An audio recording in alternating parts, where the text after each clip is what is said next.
So today is really all about just like talking about what you do, what you enjoy about real estate, what you focus on, what makes you you. I think people are going to come to this reconnect and want to know what separates an agent like yourself from the rest. And so what we want to do is just give a preview of that. Let's talk some shop and talk about some of your investment stuff and go from there.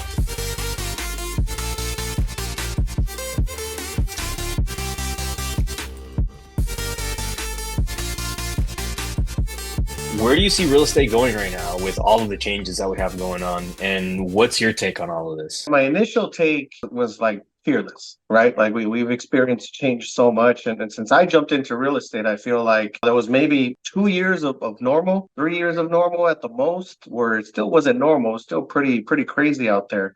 But then Harvey hit. And then from Harvey till now, it's been like literally like you feel like Rocky in the first few rounds of a fight, like we've been getting hit left and right. So we've had to learn, we've had to learn to deal with change. We've had to learn to deal with criticism. And I think right now that's probably the biggest thing is it's kind of transitioning right now with the news and the news making us look like bad guys and people kind of jumping on that board. But I feel like the news has to be the news, right? They got to make us look bad. Someone's got to be the bad guy in the real estate industry, and it's unfortunately us, right? The lawyers did it to make the money, right? And I feel like the consumers right now are there. There is like a slight recession that's been going on, a quiet recession that's been going on. And I feel like people are feeling the pain and they finally have someone to be able to point the finger to and be like, it's been your fault. So there is a little bit of a battle. A lot of agents feeling like, this is going to be bad. Let's leave the industry, right? But I feel like for us within our brokerage and for us within our team, we're kind of ready for it. We've been kind of doing what we're expected to do now across the board, right? And I feel like Texas has been better than other states when it comes to disclosure and how things are explained. So it's been a slight change in the way we present things to clients. But overall, I do think it is going to become where commissions are going to be fully negotiated, right? It's going to probably land very similar to what we've been used to. But there's going to be times where we can make a little more, right? Because it opened the door to make more. Everyone thinks of it as it opened the door to pay realtors less. But no, what's going to be left after the dust settles are the good realtors, right? So sometimes we're gonna make the deal work and we're gonna take a little less than we would have. But we've done that already. We've already been doing that where sometimes we've even cut our commission down to zero because we haven't, had the need to do that deal. We've been blessed in other ways. And in order to make that deal work for a client or, to do the right thing, we've taken zero before. So it's always been negotiable, but I think it's now going to be, for me, it's a little exciting because it did open the door where you could charge more too, because now we're able to show our value a lot more than we did before. I love that. I've interviewed multiple agents, and you're the first one so far right now that has not only said, hey, this is an opportunity to look at it a different way. And in your case, you're thinking, not only are we in a scenario where people are going to have to negotiate, but it also opens the door for us to potentially make more. And what I'm hearing is a totally different perspective as to what other agents are taking from this. I also understand what something you said that's very important. It's going to push a lot of agents out, and the people that are going to stay in are going to be very high quality. And is that a blessing and a curse at the same time? What do you think? It's both, right? Like it hurts to lose people. It hurts to see brokerages closing their doors because they just can't support the cost when they're losing people. So initially in the short run, it's kind of a curse in a way that there's a bad name on the industry. There's a bad name on realtors. People are leaving, people we love, people we've grown to see on a daily basis or on a weekly, monthly basis. And that hurts. It hurts to see that. All right. But like I said, when the dust settles, I think it's a blessing because then it's going to be the people that did do it part-time or only did one or two or three transactions a year. They're no longer there helping out those people that have that bad image of us, right? So now if they do more transactions down the road, they're going to start to deal with agents that stuck around after all this, which should be better agents or more qualified agents, more experienced agents. So I think Yeah. in the long run, it's going to put us more in a position of being kind of like the image of a lawyer, right? Like lawyers, they're still bad lawyers. There's a lot of bad Yeah. lawyers, but there's some really good ones, and the really good ones get paid good money, right? So it's going to be very similar with us. It's like, hey, if you want that discount agent that's good, they have some experience, they could get you through the transaction, right? It's a real simple transaction. You have that option. But then there's also going to be situations where it's like literally five agents haven't been able to help me. Can you help me? And at that point, we can analyze the situation and be like, look, I can help you. It's going to take a lot more time than normal, but this is going to be worth more than what normally I would get paid. And so it's gonna become more where we're seen more as professionals because of a higher quality agent that's left over after it's all said and done. Yeah, I can completely agree with that. And I see that there is going to be a ton of value that we can bring to the table once we have the agents that are not willing to put in the work, not willing to learn, not willing to refine their skills once they're pushed out. What's also interesting though is I also noticed as you know, because as we were looking at numbers and we're seeing the movement, we're seeing in that just in the last few months, 15,000 agents leaving the industry. But there's also 15,000 new agents coming into the industry. And I'm wondering, what is the new wave of agents going to be like? And how are they going to see this industry completely different? How are they going to play this game at a different with a different perspective or a different point of view? As we push all the other agents out who maybe didn't have any business being in here anyway, with this new wave coming in, do they come in at a different level or with a different perspective? And the reason why I mention that is because I look at like my kid, right? Like I have a 14-year-old kid who was basically born with an iPhone in his hand, right? He understands things at a completely different level and when it comes to technology and the way things work, even like AI. What happens as we move into this new realm and these new agents who are in their mid 20s come in with that technology in place? Does that change the playing field for us? I'd say hell yeah. Really think about it, right? Like there's so many agents. I think that's what's changing too, right? And I didn't know that we had that many more coming in. I thought we were losing a lot and we were gonna kind of stay a little bit low in numbers. But the change that I see is right now social media is king. Video is king. And we have a lot of agents that their business has gone down. People are leaving because they just can't keep up. Right now, you have to push a lot of agents like, hey, you need to do video. You need to get on social media and do live videos, and everyone fights you a little bit on it, right? Everyone's afraid to be on the camera.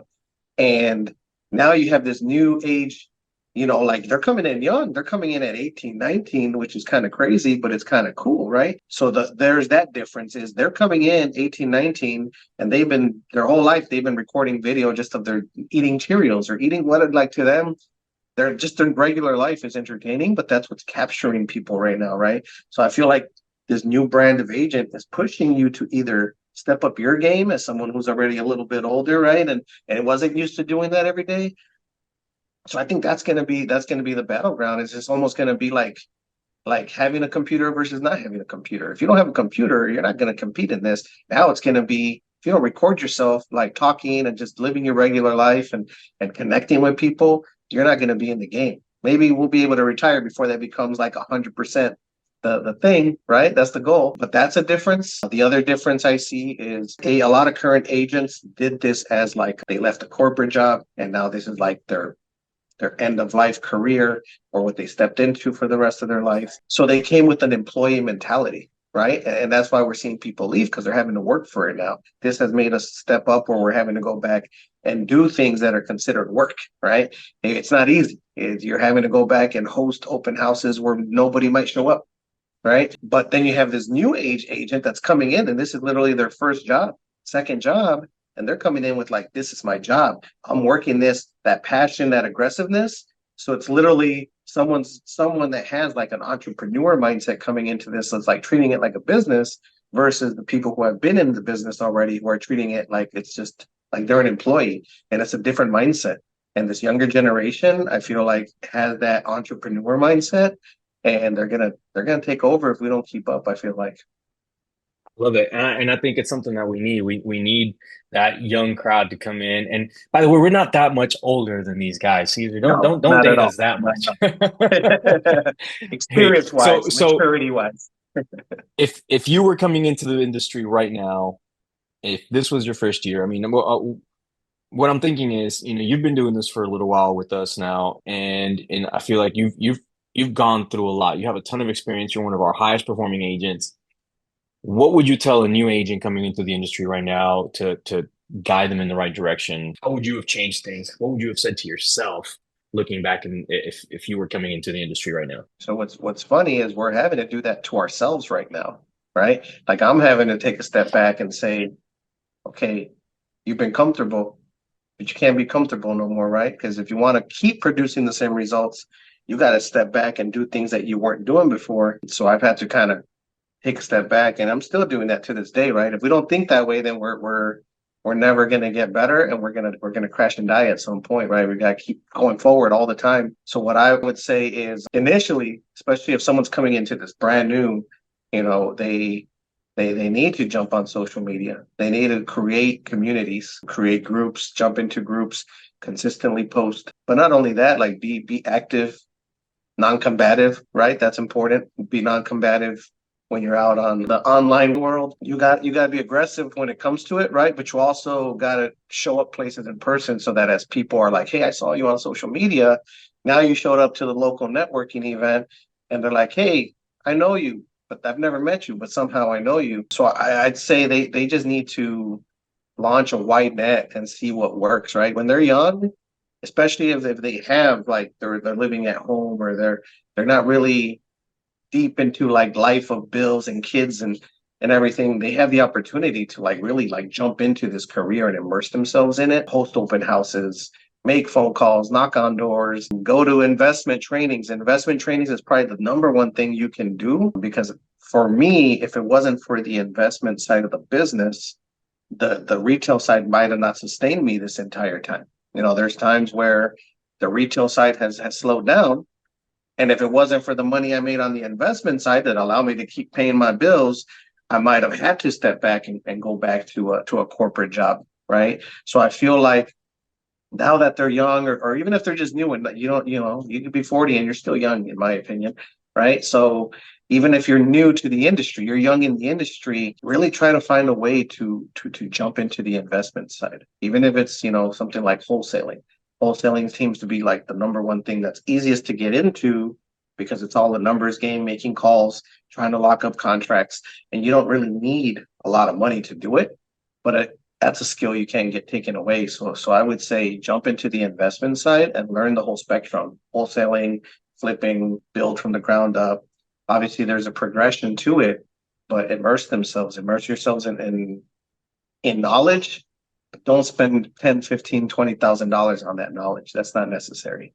I feel like people who do that Yeah. never take action. It's just wasted money. Like those seminars, go to the first seminar, get a little taste of it, and then just educate yourself. But do it. Doing it is probably the it's like Nike. I always think back to Nike and I'm like literally like it makes sense to me. Like just do it. There's so many people that are to this day, 5 years later, like, hey, I want to flip. What do I gotta do? And I've talked to them 20 million times about the topic, but they've never done it. Like they've never taken Yeah. that risk. So especially when you're young, take risk. Right. And I know exactly what you're talking about. I run across those people at networking events all the time. They're there, they're consistent, they show up and you're like, "Hey, how's it going since, the last time I saw you a year ago?" And, "Oh, I'm still looking for the right deal. I'm still thinking about it. I'm still chewing on it." And it's those folks that fall so far back behind on taking those opportunities and using them as experience because think there's a misconception in the industry when it comes to investing, and it's that you have to make money in order to gain something out of it. And one of the things I've learned the hard way, and correct me if I'm wrong, because I'm obviously I want your input on this as well. One of the things I've learned the hard way is that even when I've taken a loss on any of my investment properties, and I recently just literally had to write a $13,000 check to close a deal. There's always been a silver lining on it. There's always been like this amazing lesson that I'm able to take and bring back to my clients and bring back to other folks, or just add to my tool shed of additional resources that I can now say, well, I did this and this happened, so let me not do that again, and then go to someone and say, hey, let me save you those $13,000 from doing that. And sometimes that loss is so much better spent than going to that 15,000, 10,000, $15,000 seminar where they're just going to tell you what to do, but you actually never do it. So is that what you're trying to say? Yeah, yeah, that you put it perfectly. Like if you're going to spend $15,000, spend it trying a project on for yourself and lose that money at the end of the whole thing. That's a better education than someone just telling you how to do it. You got like Yeah. go through it, experience it. And I've, recently in the last like 2, 3 years had a pretty good butt whooping. It was tough. It was a tough butt Mhm. whooping, but I learned a lot. And one thing that final butt whooping, hopefully, final one, there'll be more, but hopefully that's the biggest one, teaches you, at least me, was you got to be able to trust yourself to make the decisions for yourself. Like you can put trust into other people who you think are these amazing, great people that have done it for 20 years, so they're going to make you money no matter what. And then at the end of the day, you could have done just as good of a job. Like so a lot of times Mhm. it's like you got to have trust in yourself, in your thought process, in your ability to take on risk and just make it happen. Like believe in yourself because most of the time the best results are going to come from you when you're the one that cares about yourself and your money in your pockets more than anyone else does. It's interesting that you mentioned taking a good hit, as you know, because you and I have gotten a chance to hang out outside of this conversation. I too have taken several big hits. Have those hits kept you from wanting to continue investing? No, no. I still wanted to. They've slowed me down, right? They've slowed me down. They've kept me from being able to move forward as fast as I was moving before, but it never stopped me because I've seen what stopping looks like. And stopping looks like when things like that are going on now in the industry are happening, you have to exit, right? So there's no stopping. It's like you take a hit and you're running a race and you fall down, you don't stand up and start running backwards.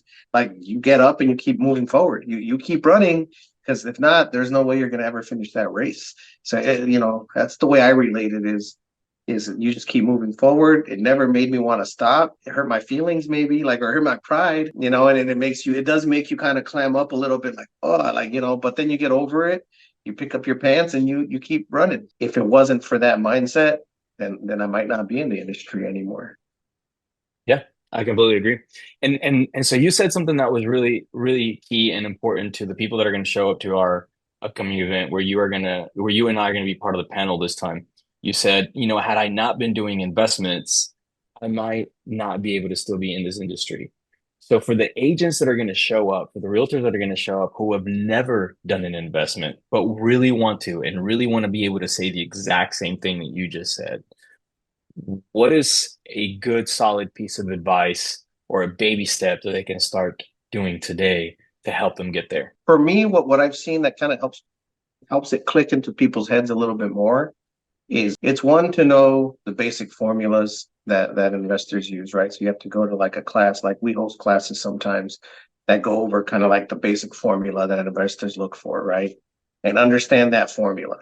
And then the second thing would be to maybe do where you watch a case study or someone walks you through a deal that actually happened, or at least in theory, a deal that could happen, right? And once you understand those basic concepts, for me, it's just practice. Go into the MLS every day. It's something every agent can do. Search in an area that you're real familiar with and just find things that might be deals. Look for anything under 100,000 or 200,000 and that's beat up and then just start analyzing it. What do you think that home could sell for, right? If it was fixed up as much as the nice homes inside of that circle that you did. And then you run the numbers backwards. Okay, if I could sell it for that much, what do I gotta buy it for it to make sense for me to flip it or buy it and rent it? And you run the numbers backwards. And then if you're like, oh, that's only like 30K under where it's at right now, let me send an offer at 30K, right? So, and then, I mean, whether they say yes or no, you're getting the practice of thinking like an investor. And the cool thing is, if you do that enough, not only are you looking into it for yourself, and let's just say you don't have the money right now to do any kind of investments, but by doing that practice, you're learning how to create really good deals. And then guess what?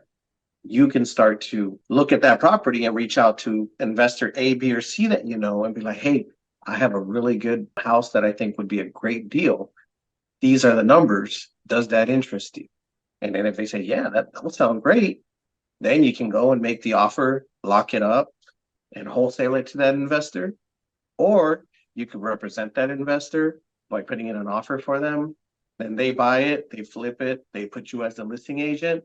So just the practice of going into the MLS and analyzing every day if you can, if you got time, if you're not doing anything, is going to set you up to either do the flip yourself, do the investment yourself, or find deals for investors, which will create buys and sells for you as a realtor. So it's literally you can't lose with that strategy. Yeah, I hope that everyone that watches this actually catches the golden nugget that you just dropped on them, because what you're saying is not only do you get the practice for finding your own deals, but by practicing finding your own deals, you get the opportunity to represent somebody to purchase it or wholesale it to them if you have a brokerage, kind of like we do, where we allow those type of scenarios where they can put it under contract, then sell it to an investor, and additionally get the listing on the other end. So you get multiple paychecks on one transaction on something like that. And that's how agents are able to exponentially grow their business income. And by doing that, start saving, putting money aside so that when the right deal comes along, now they're prepared. Now they're ready to enough funds sitting in their bank account to flip that next greatest deal that they find, and then multiply that money and start working on holding the next one.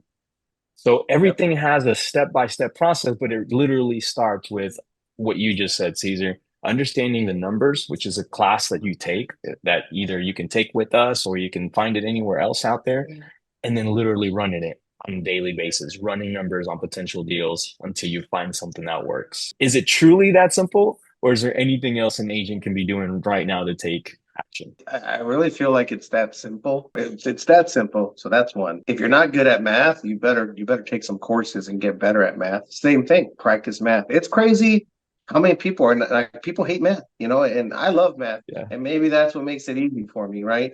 But if you're not good at math, like my thing is like, don't accept that you're not good at math.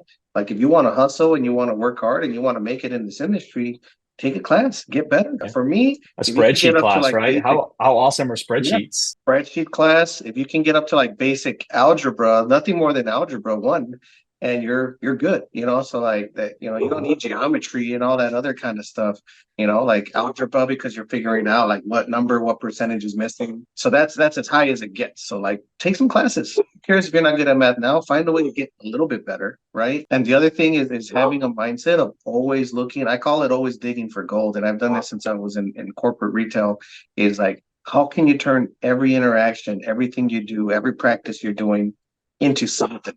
Like get something out of it, whatever that looks like. How do you get something out of it? So going into the MLS and analyzing deals, we figured out three ways to get something out of it, right? As an investment, as a wholesale deal, like for an investor, and as a listing at the end of the day. All right. Well, we're running out of time, but I do want to ask you one final important question that I think everybody wants to know from watching this. What's your strategy? Where are you going with your business? Where are you going with your investments? What's Caesar's next move? So my move, I really enjoy the investment side and running the business side. So long term, my strategy is to not practice anymore within the team, right? So be the lead generator, be the business developer, and let my team be the boots on the ground, right? So if I could step away from that, I could focus more on generating versus practicing. And sometimes you get busy in practicing, so you can't really build the business. So long term, I wanna not be the boots on the ground. I want to be the strategy behind not just the retail side of our business, our team, but also the investment side. I'd like to get some project managers, people that are the boots on the ground, so I can literally just focus on my thing is I love creating ideas, but when you're too busy practicing, you can't really implement those ideas to the best of your ability. So I want to be able to step back, create the ideas, create a plan, and then have my teams kind of implement those ideas, because I love the idea of also being able to generate income for other people. You know, when my contractors are out there making money, when I'm renovating a house, like there's a sense of pride you have in knowing like I'm helping that person put food on the table.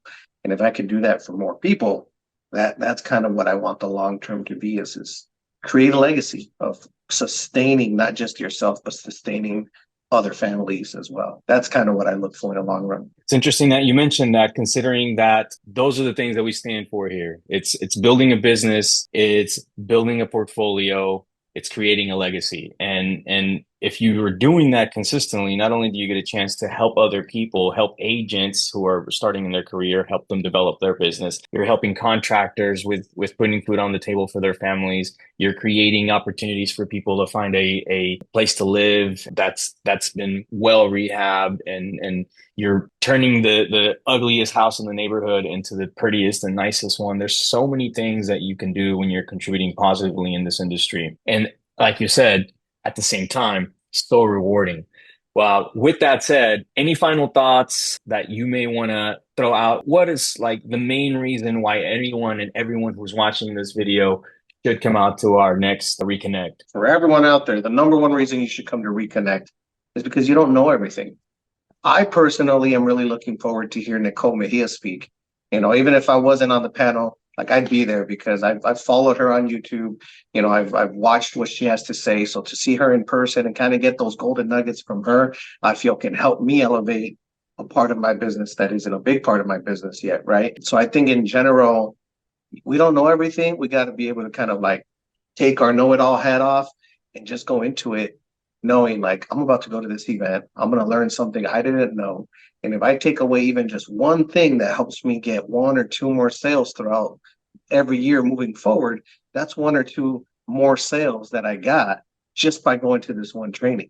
You know, imagine if I go to more. So I think that's what it is you should come and go to pick up that one piece of information, which you're going to, because we have amazing speakers that are killing it out there. And you're going to walk away with information to be able to get anywhere from probably 2 to 10 additional sales a year. But my goal for everybody would be don't just leave with information, put it into practice too. Come to learn, but leave to practice. I love it. Well said, well spoken. You're a poet. And I can't wait to see everybody there.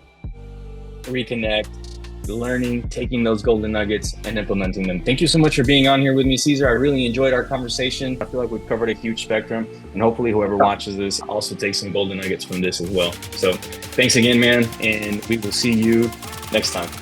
Yes, sir. Bye.